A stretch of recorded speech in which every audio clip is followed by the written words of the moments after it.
Hey there, YouTube. This is Vargas XX78 and my lovely wife here, giving Hi. you another Vargas reviews. Since the last time we recorded and uploaded a video, we've seen 5 movies. One a couple of weeks ago, actually, and just recently we marathoned through a whole bunch of movies this week, and we saw 4 movies. So we're gonna give you a total of 5 reviews in this video. So the first one, as you can probably guess with the t-shirt I'm wearing, is that we went to see Teenage Mutant Ninja Turtles, the new movie that was produced by Michael Bay. It wasn't directed, which is something that I had feared. It's produced by Michael Bay, directed by someone else, and we actually went to see this movie, the whole family, myself, all of my brothers, my dad, who never goes to the theaters. He went to see it because, you know, all the brothers got together and we went to see it. So my dad went to see it, my mom, my beautiful wife, and my brother's wife as well. And the whole gang went to see it. We reserved the videos in advance. It was actually a little difficult to get everyone together. A lot of misinformation and so on. But we went to see it, and I think I liked the movie going experience a lot better because we got everyone together. And it was entertaining. I thought the turtles were pretty good. I thought the turtles themselves were, the design at first is kind of, it is sort of off-putting. I mean, I grew up with these turtles, and then even the original movie turtles, the one that they were like puppets with animatronics and so on, look good. These new turtles, at first they're very, very disturbing because they're weird looking at first because they have nostrils and they have lips, and their faces, honestly, their faces at first are really, really disturbing. But then, you know, as the movie goes along, you don't see them that way, so they don't bother me. They didn't bother me as much. And all of the turtles have their personalities intact. Leo, my main turtle, is still the leader. He's still calm and reserved. And then Raphael is still the hothead. Donatello is the tech guy. Even though I do think they pushed Donatello's geekiness a bit too far with this one, because he wears glasses and he always has all these stuff hanging out of him. And Michelangelo is still the goofy oddball of the bunch. So I liked that they respected that of the turtles, that they didn't change anything important. Story-wise, they made April O'Neil too involved in the origin of the turtles, because it turns out that April's dad and the bad guy were working on this cure-all for all sorts of diseases that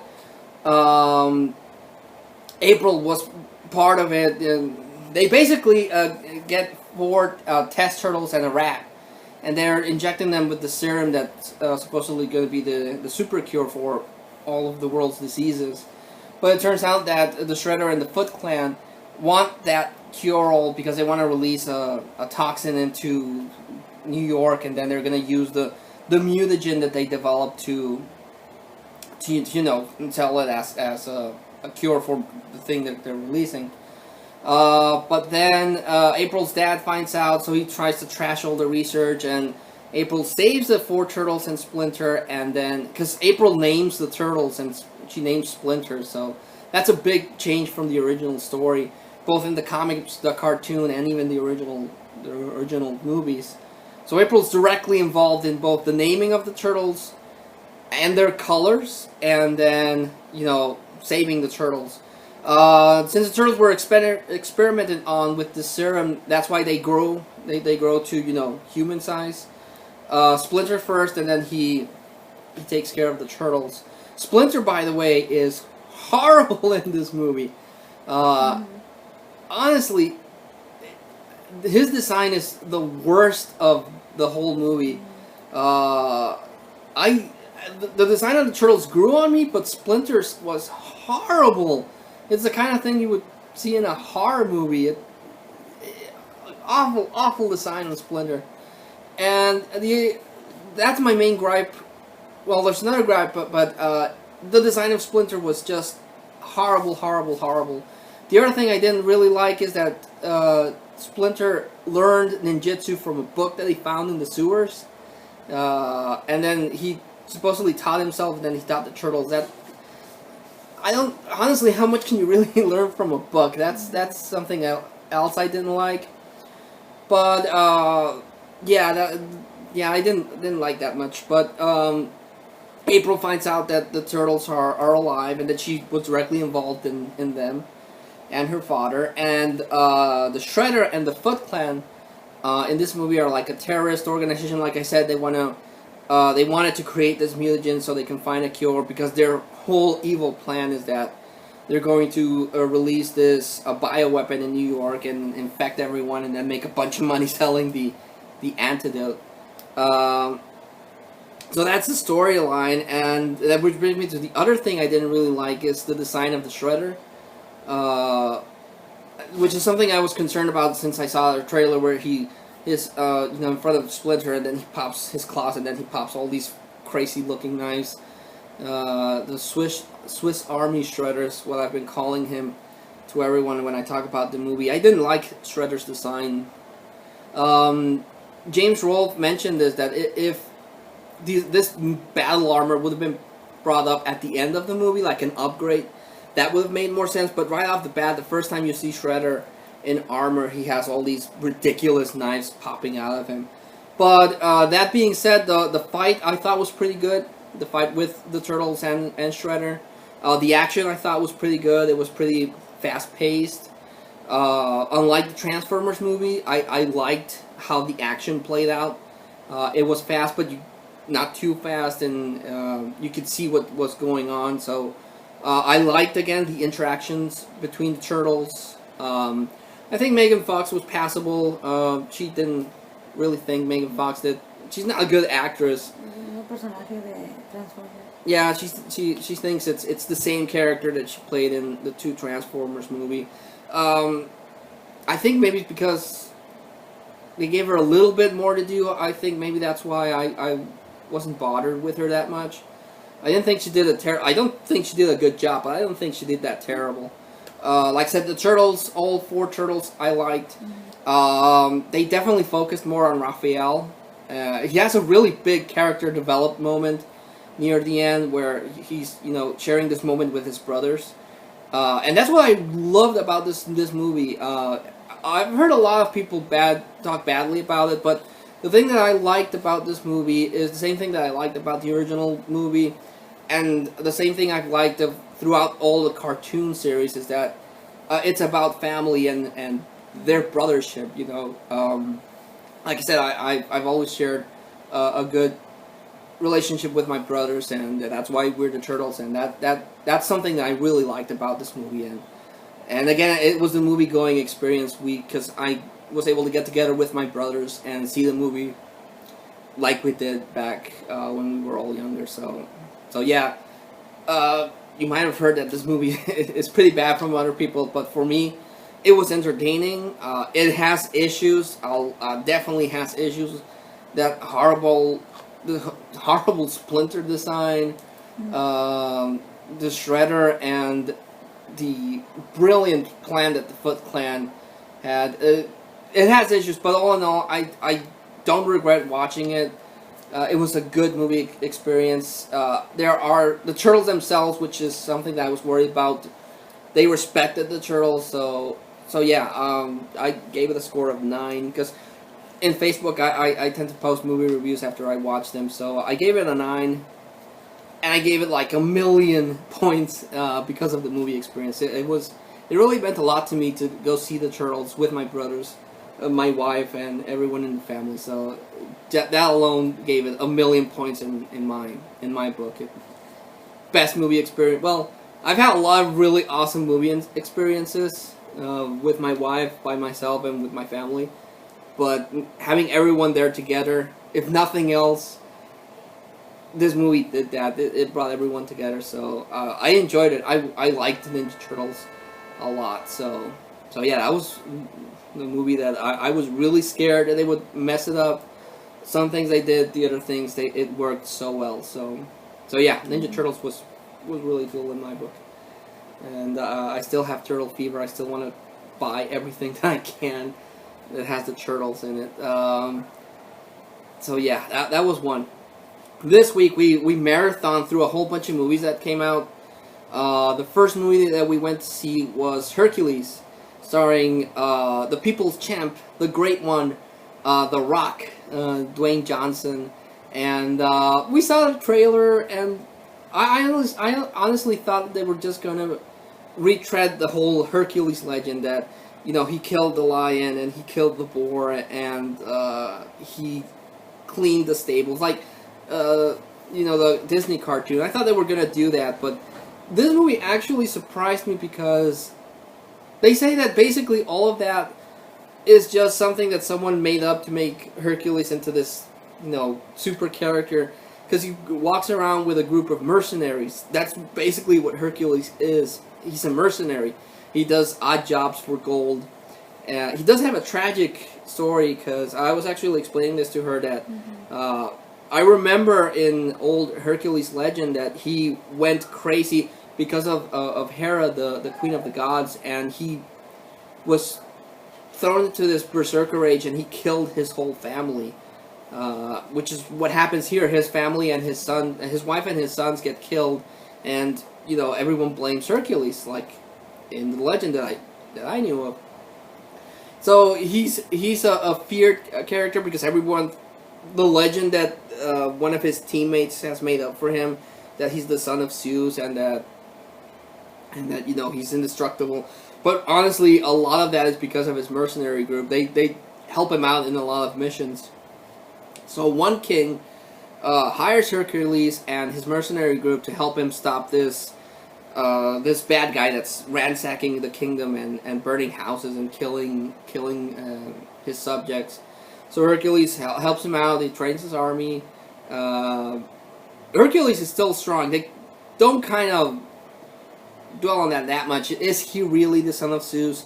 Because Hercules is freaking strong. He punches a horse and then he punches another guy and sends the guy flying. So there is something about him that makes him freakish strong. So the king hires him, they take out the guy, and then it's revealed, she saw it coming, that the king's basically the bad guy here. He took control of the throne by getting rid of the original king, and he betrays Hercules, and it's revealed that this other king in Athens drugged Hercules and then sent out some wolves to kill his family, so it wasn't his fault, it was this king guy. So Hercules and his mercenary group are able to escape. They take out both kings, and his name is cleared basically, and it's revealed that he is freakish strong. He's like chained up, and then he goes like, "I am Hercules," and then breaks through the chains and then beats everyone, topples a statue. So there is something about Hercules. But I thought it was very well acted. My wife hasn't liked any Rock movies. She likes the Fast and the Furious that had the two Fast and the Furious that had the Rock in it. Oh, and the comedy that he did with the little kid. I don't remember the name in English, but in Spanish it's called Entrenando a Papá, where he's like this football player, and a daughter comes into his life. She likes those three movies.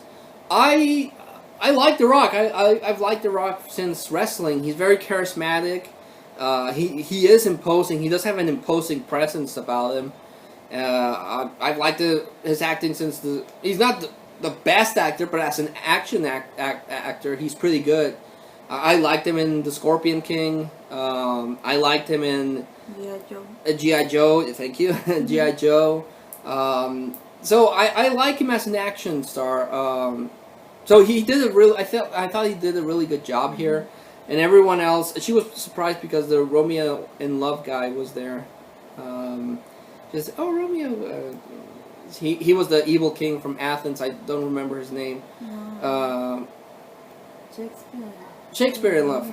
It's Romeo and it's a Shakespeare play. I'm sorry, Shakespeare in Love with Gwyneth Paltrow. I don't remember his name. He appeared in American Horror Story Asylum as a priest. But yeah, I thought it had really good actors in it. It had really good action. It's directed by the guy that did Rush Hour, so that was a plus. And I thought it was pretty good. The action scenes were pretty well shot. My wife doesn't like war or battles or stuff like that. So she got a little tense when the battle scene started, but I thought they were really effective. They were really good. So it was a good movie. It surprised me. It honestly did. I was pleasantly surprised by this take on Hercules. I thought it was gonna just be a movie that it was good, but not that much. But it would surprise me. It really is a decent movie. It's a fun movie. Some parts are incredibly violent for a PG-13 movie, but all in all, we really enjoyed Hercules. I definitely recommend it. The next movie that we went to see is the remake of a classic Mexican horror movie. In Mexico, there are 3 horror movies that everyone talks about and everyone has enjoyed. One is Hasta el Viento Tiene Miedo, which was remade into a horrible piece of crap movie. That remake was awful, awful, awful. The next one that everyone talks about is El Libro de Piedra, which is also remade. I've seen it. She hasn't seen it. I've seen it. It's boring. The remake is boring. It's not scary. It's not even as moody as the original. And the last third Mexican movie that is a classic here is Más Negro que la Noche, and that got remade. The original movie, like the other 3, are great. She's seen it. She loved it. So she was kind of apprehensive of going to see this, especially considering Hasta el Viento Tiene Miedo, that horrible remake. But we went to see it with one of her cousins and one of her friends, and we liked it. I liked it. It had moody moments. It relied too much on jump scares. That's something that I'm not a big fan of. They're effective in a horror movie, but I don't like jump scares. Like, everything's quiet and then the music thing comes like, and then I'm not a big fan of that kind of horror, but it still had effective moments. But I don't think it was that scary because my wife doesn't like scary movies. She honestly just watches them because of I ask her to. But she slept very well. She wasn't scared enough to not sleep at night. But I don't know if it's because she's growing accustomed to horror movies or because this one wasn't as scary as she thought it was gonna be. But it still had creepy moments. It's no Conjuring. I mean, The Conjuring is the best horror movie I've seen in recent years, but it was pretty good. It was pretty effective. I think we liked it a lot because it wasn't as bad as we feared it was going to be. I think. Well, I know that she went into it thinking it was probably going to be crap, and it wasn't crap. It was pretty good. It was acted good, except the main actress. I don't think she was really that good. The one that got possessed. She was just there. She was like, I am feeling bad. I have a headache. That's all she did. But the... Y lo de la ropa que no tenía que ver con la época también. Which one? La ropa. Los recuerdos que tenía, la ropa que usaban era también. Oh, yeah. She had these like flashbacks from another time period that didn't fit the clothes. But no, I was talking about the main young lady. The one that at the end gets taken over. She did do nothing. And they also had a bummer moment that one of the friends that she honestly didn't do anything bad because she's trying. This one friend, well, they're all friends. There are 4 friends, and then the main character has a friend who kind of has a crush on the main character, and the main character's fiance is the brother of this best friend. But the brother cheats on her, and the best friend doesn't say anything. So that's what gets her killed, because she kept a secret. So that was kind of disappointing that she got killed. Because she was trying to protect her brother and her friend, and that got her whacked. So that was kind of a bummer. But I would recommend you watch the original. Definitely watch and they did something that you don't do in a remake. Cause I still everyone that asks me about this movie, I still mention the same thing, that the characters of the remake are watching the original movie on TV. It's like, okay, that doesn't work in a story sense, because if you're watching this movie that is eerily like what's going on with you right now, you'd be like, huh, this is a lot like what's going on right now. I should probably leave this freaking haunted house unless I get killed like in this movie I'm watching. And you leave. So in the story itself, it makes no sense that they're watching the original movie. And then in the remake sense, in Us, it just showcases, it reminds you that there's a better movie. The original movie is way better than this one. So that's what I was trying to explain to her, that is the first thing you don't do in a remake. If it's a remake, but a totally different thing, like The Thing. Well, not that's a bad example, but in Halloween they're watching The Thing, which is ironic because then John Carpenter remade The Thing, and then in Scream they're watching Halloween. So it's like you don't show the original movie in your remake. If you're gonna show a homage, then you do that, like in Scream or Halloween. But again, you just remind people that there's a better version of the movie out there. So I guess maybe they were trying to pay tribute to it, but honestly, it still bothers me that they did that. I ranted about that a lot to in Facebook and to everyone that's asked me about this remake. So, but still, I would recommend see the original and then watch this one. Or if you haven't seen the original, watch this one first, then watch the original. Cause yeah, it's an okay horror movie. The next movie we went to see is a movie that we were both got hooked because of the trailer, and that's Guten Tag Ramon, or Good Day Ramon. It's a joint venture between Germany and Mexico, and it's about this Mexican citizen that is trying to cross over to the U.S., and he's tried to do it 5 times, and those 5 times he's been deported. And he lives in this really, really poor town, and the only way that you can get any sort of money is by working with a very rich and powerful narcotraficante. But that's not a very safe life, because eventually someone else is going to try to take him down and take you with him. So this character really is basically stuck. He can't reach the U.S. His mom and his grandma need money for medicine and stuff, and he doesn't want to go and work with the narcotraficantes, because that's going to get him killed. So a friend of his tells him that he has a family member, an aunt in Germany, and that in Germany there's no migra, there's no immigration, so he could just buy a round-trip ticket, get there, stay with the aunt, and then work. So he does that, but the guy doesn't speak any English. He doesn't understand English for the life of him. And this last time that he tried to cross the border, he almost died. So yeah, the guy's desperate, but he has no skills.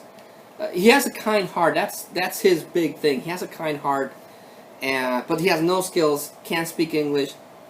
Nothing. So he just gets whatever money he can, buy a round-trip ticket to Germany, lands in Germany, is able somehow, with the bare minimum instructions this family member of it, this friend gave him of his family, he's able to reach the place, but it turns out that the aunt doesn't live there anymore.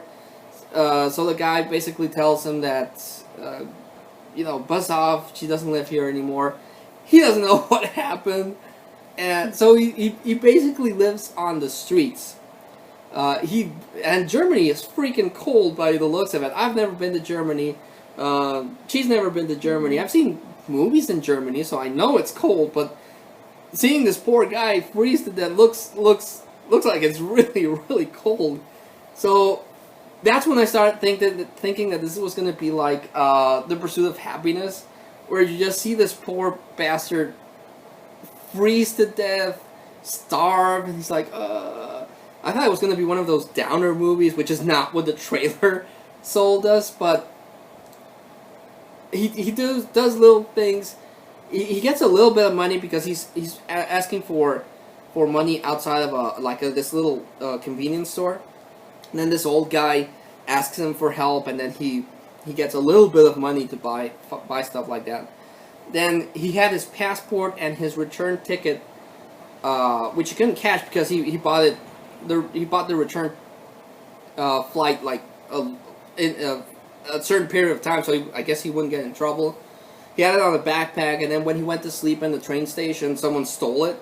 So he has no way of getting back to Mexico. Nothing. But he meets up with this really nice German lady who doesn't speak Spanish, but she speaks English. But that doesn't help her because Ramon doesn't speak nothing. He's like, just with his goofy face. But the old lady is able to help him out. She gives him a job at this like old folks department complex. And I thought it was really good up to that point because you see these two characters, this older lady that's near the end of her life, and then this poor bastard that's gone through a whole bunch of stuff. And the way that they interacted, I thought was really good. It had some really, really good moments. It had some funny moments, Ramon trying to get along with the Germans. And he kind of has a thing with this lady that runs the convenience store. And Ramon betters the old folks' life because, he brings new life into their lives. And they help him out so he is able to, not feel as bad, and he actually feels happy. Everyone's happy, and that's the kind of movie that I like. Not this. I don't go to the movies to feel depressed. That's why I can't stand In the Pursuit of Happiness. I can't stand Life is Beautiful. I can't stand The Pianist. I don't go to the movies for that. I like uplifting movies. Even movies like The Fault in Our Stars. It's a depressing matter, but it's not a depressing movie. I mean, she cried throughout the movie, but I thought it was a very uplifting movie. And this movie was very uplifting. It had very touching moments. Like I said, the interaction between the old lady and Ramon, Greta was her name. Greta? No, Ruth. Oh yeah, Ruth. Who was Greta? I don't know, I have Greta, think of someone else, but it was Ruth. And then Ramon, their interaction is really touching. It's really good. I got invested with these two people. I wanted them to be happy. And then all of that, everything that the movie had done, it sold me on this idea. It got me invested in these characters. All of that was thrown into the trash at the ending. She hates the ending. And I think I understand what they were going for, or I think this was a last-minute rewrite. Basically, what happens is that one of the people in the old folks' home didn't like Ramon. He distrusted him, so he called the cops. He called the cops on him. Said that this guy's illegally in Germany. Come get him because I'm afraid for my life. That old guy died. He died, and that's what brings Ramon and the old people together more because Ramon thinks of this plan to get everyone active so they don't, stay alone in their apartments and don't die alone. But the police come get him. By this, Ramon went to do some errands, and then when he came back, the cops got him. So Ruth doesn't know anything about that. She's worried because he's been gone for a long time. And then they find the response from the police that they gave Schneider, and they find out that he's going to get deported, so they run as fast as they can to save him, but he's already been kicked out, so yeah, they send him back to Mexico, and he comes back to his home all depressed and everything. So Ruth basically sends him all of her savings, and she sends him 500,000 pesos in euros to help him out. But they don't give any closure to that. I mean, Ramon's happy as hell because he has 500,000 pesos, but he never tries to call her and say thank you. He never tries to write a letter to her. again, that's what I was trying to explain to her. I think what they were trying to say is that this was the last thing that she could do for him. Send him all of her money. The thing is that for her to be able to do that, she would have to go into an old folks home, not live independently. She would have to go into an old folks home and have people take care of her. So that depressed me even more, because now she was going to be in an old folks home. Because, well, old folks home in Germany, I think it's still pretty good. It's not like the ones we have here in Mexico, but I got so invested with these characters. I think what was going to... That's why I mentioned it might have been a rewrite. I thought that maybe she was going to die, and that's why she'd send him all her money. That's what I thought. But I think that the writers thought that might be too depressing, so they just made her give him all his money and then have her sit lonely in this park bench looking out through the world. That I didn't like the ending. I did not like the ending. It was such a good movie. It had so effective moments, and the ending just ruined it. It ruined it. I would have been okay if maybe Ramon tries to write a letter and send her to her, saying thank you for changing my life and everything, but they didn't. So it's a good movie up till the ending. The ending ruined this movie, I think, for both of us. Yeah, I gave it an 8 because of that. They could have made a better ending, a more uplifting ending than the one they gave us. So, like I said, it still has good moments, but I don't no.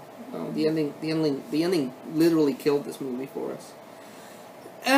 But that leads up to the last movie that we've seen. We actually just got back to the theaters from watching this one, and we went to see The Expendables 3. Now, we've been holding out on this movie in particular because I wanted to see it with a friend of mine, but he's been going through some stuff, so we couldn't see it, and I wanted to see this movie before they took it out from the theaters. I didn't see the first one in the theaters. I didn't see the second one in the theaters. I needed to see this one. So I convinced her to go see it with me. Actually, they passed 1 and 2 on TV recently, so she was able to get caught up on that. But and it's really, she's called it. It's really just a guy movie. There's a lot of shooting. There's a lot of explosions. This is not a girl movie, but I love her so much for actually going to go see this movie with me and giving me that joy that to be able to see something like The Expendables. I know that in the U.S. this movie did very poorly because it got leaked online. But honestly, if you haven't seen it, I would please ask you to support this movie in the theaters. Don't download it online. I mean, I grew up watching Sylvester Stallone movies, just like I grew up watching Schwarzenegger and Bruce Willis. I was talking about this to her on the ride home, is that it's a shame that people like Bruce Willis and Sylvester Stallone will never win an Oscar or get the recognition that they deserve. She doesn't agree with me that Sylvester Stallone is as good as actor as I think, but she thinks Bruce Willis is a much better actor. But oddly enough, Bruce Willis is not in this movie. He was in 1 and 2, but for this one he asked for a lot more money, so they told him, sorry, we'll pass on Bruce Willis. And he got replaced by Harrison Ford. But so Bruce Willis is not in this one. He was in the other 2 Expendables. But honestly, I really respect Sylvester Stallone. His acting in Rocky 1 and Rocky Balboa, the last Rocky movie, I think he gives really good performances. Even Rambo: First Blood, that end monologue that he gives is a really, really intense monologue. So my respects for Sylvester Stallone for still making good movies. He knows his audience. He knows what people want out of a Sylvester Stallone movie. So honestly, my hat is off to Sylvester Stallone. I will anytime I can watch a Sylvester Stallone movie and support the work he has done, I'll do so. I just have to convince her to go watch the movie with me. But honestly, if you haven't watched it in the theaters, watch it in the theaters. Support Sylvester Stallone, because he pours his heart out in every one of his movies, whether he's writing it, whether he's directing it, or whether he's acting in it. He gives it his all, and I guess I'm still affected by what happened with Robin Williams. Robin Williams is more they're both respected, but Robin Williams won Oscars, and to see someone that I grew up with no longer with us, it's made me appreciate the people and the actors that I grew up with. So that honestly has really affected, what happened with Robin Williams, and that's the other reason why I wanted to watch this movie, because all of the people I grew up with were in this movie. Stallone, Schwarzenegger, Dolph Lundgren. I didn't grow up with. I was more of a Jackie Chan guy, but Jet Li's back in it. Harrison Ford, ever since Star Wars and Indiana Jones. So it was one of the reasons I wanted to see this movie, and I'm glad we were able to watch it before they took it out. But Mel Gibson's also in this movie. He's the bad guy, which I think it worked really well. He played his evil bad guy character in this movie, and out of the three Expendables movie, I think this one is my favorite one. She agrees too. It's got more explosions. It's got more characters. They brought Antonio Banderas. He's kind of like the Deadpool of the Expendables. He's the fast talker and never shuts up, and he's always hyperactive and everything. I think Antonio Banderas was my favorite Expendables, just because it was. I was explaining to her how Stallone has interacted with all of these actors before. Antonio Banderas was in Assassins. Wesley Snipes is also in this movie. He was with Sylvester Stallone in Demolition Man, and they go bust him out from this prison convoy. And once they bust him out, they ask him, why were you in jail? And he's like, tax evasion. And I laughed. Everyone was like, shh, because I threw this loud laugh, because that's what happened to Wesley Snipes in real life. He got in trouble because he didn't pay his taxes, and I was like, but yeah, and honestly, you can't really say much about the Expendables movie. It's just a big bunch of bullets and shootings and killing and explosions, and I love it for it. I really love this movie. They brought Antonio Banderas again into this movie. Wesley Snipes is in this movie. They brought the bulky guy from Twilight. I don't remember his name. What was he called in Twilight? You're the Twilight girl. You should know. Well, he was one of the Collins, the big busky guy. They brought another actor that I don't know. They brought in a boxer, a Mexican. I think he's Mexican. What is he? Well, he's Latin. I don't. She says he's not Mexican, but he's Latin. A Latin boxer, and Ronda Rousey from UFC, the UFC Women's Champ. She's also in this movie. And so I respect that they were trying to add new blood into the old blood with Jason Statham and Dolph Lundgren. So I liked it. Honestly, I liked it. I liked it more than the other two because I thought the characters were already developed and the action is bigger. And Mel Gibson is a great villain in this movie. I really like Mel Gibson in this movie. I know a lot of people hate Mel Gibson because of everything that's happened with him going crazy, but he was really good in this movie. I really liked the actors. I really liked the action. So it was a good movie. I really liked this movie a lot. She liked it. She liked it better than the other two. So this was fun. This was fun. I definitely want to get the trilogy now. I don't own Expendables 1 and 2, and once this one releases on DVD, if they make like a 3-movie combo pack, I'm going to pick that one up. Because it was really good. It was really good. I really like this movie a lot. Definitely, again, support this movie because I feel bad for Sylvester Stallone. That he puts his heart and soul into this, and people pirated the movie and no one went to see it in the theater. So I'm sure they lost a bunch of money. And if a movie studio sees that a movie loses them money, they're not gonna support Stallone anymore, and he's not gonna make any movies, and that's a damn shame. I would not want to see that happen to Stallone. So many good movies that he's done. Demolition Man, again with Wesley Snipes. I liked Assassins. A lot of people didn't like it, but I liked it. Judge Dredd is cool, and of course his Magnus Opum, Rocky, and Rambo. Those are amazing.